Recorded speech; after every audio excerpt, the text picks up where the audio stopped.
Hello and welcome to another update video about QNT Quant. We identified here on this chart, the head and shoulders pattern already a while ago. This seems to be playing out now. Fortunately or unfortunately, that depends always on the structure or on your strategy. If you are looking for a deeper pullback and possibly buying a little lower, you're happy about this head and shoulders, but it hasn't broken yet. This is the ascending trend line, the so-called neckline, which is sort of the breakout point of a head and shoulders pattern. Now that hasn't broken yet, but it's getting pierced. And if that breaks, that will send us down most likely then into this green support area between 61 and $94. As long as we hold $61, I don't see any trouble for Quant. It is still okay to hold that level and then to rally from here.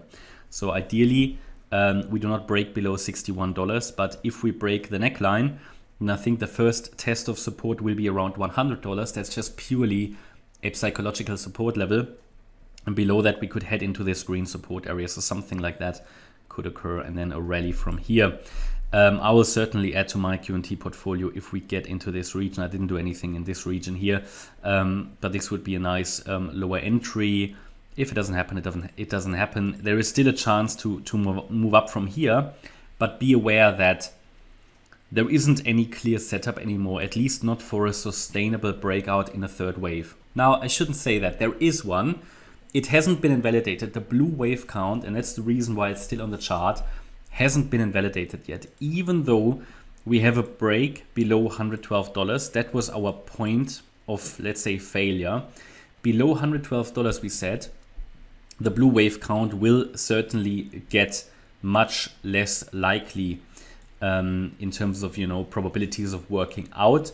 It broke below $112 for me. That means it will most likely not work.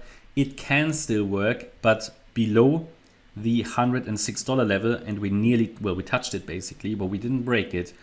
Below the low of the 10th of March, we will have invalidation. Already now, I would say the yellow count is in control. That's how probabilities shift. Below $112, we said, probabilities will shift towards a more direct breakout to the downside. And I'm in favor of that now. The reason for that is also that yesterday, obviously sometimes, when you break these levels like the 78.6 retracement, there is still a chance for a recovery. And as long as the recovery works out, it's fine. They still have a chance to rally then in the upside count. But the rally was only in 3 waves and broke down immediately. And made a new low. So a 3-wave rally up, an impulsive move down, in my opinion, confirms the yellow count. However, we haven't broken the trend line. So all eyes need to be on that trend line. That's next support, then 100 and then $94. But I'm focused on the downside short term. Still leave the blue count on the chart for reference, but below $106, it will be officially invalidated. At the moment, we only talk about shifting probabilities, not invalidation of the direct breakout count to the upside. And I would now go primarily with the yellow count. Just need to shift this over, the alternate and the primary wave 2.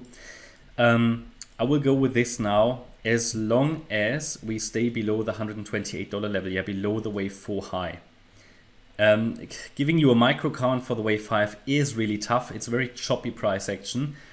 I would go with this. I would say that there's a chance that we now completed. Let me see. Well, it could be that the wave, there's so many options, unfortunately, right? So it could really be that the wave 4 ended as triangle and we're now heading down here in a wave 5. This was a 1 when we did 2 yesterday, and we now come down like that. I cannot rule out that it moves a little bit lower, a little bit higher here in the very short term, but as long as it stays below $128, the yellow count can play out as indicated. So I'd be watching now this trend line. A break below that would send us down probably around about 10%, a bit more than that, to the $100 level. If we break below that, we are in the long-term support area. We had one here, which worked out nicely for anybody who wants to lower the average cost, or some people might have taken profits up here.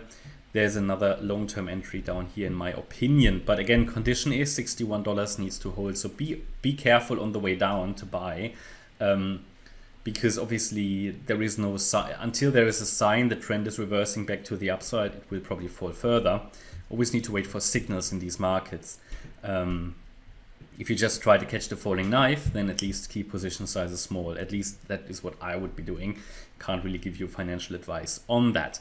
Okay, that's my update about QNT. I hope you liked the update. If you did, please hit the like button, leave a comment and subscribe. And if you really like the content, then please check out the channel membership. Thanks a lot for watching. Bye-bye.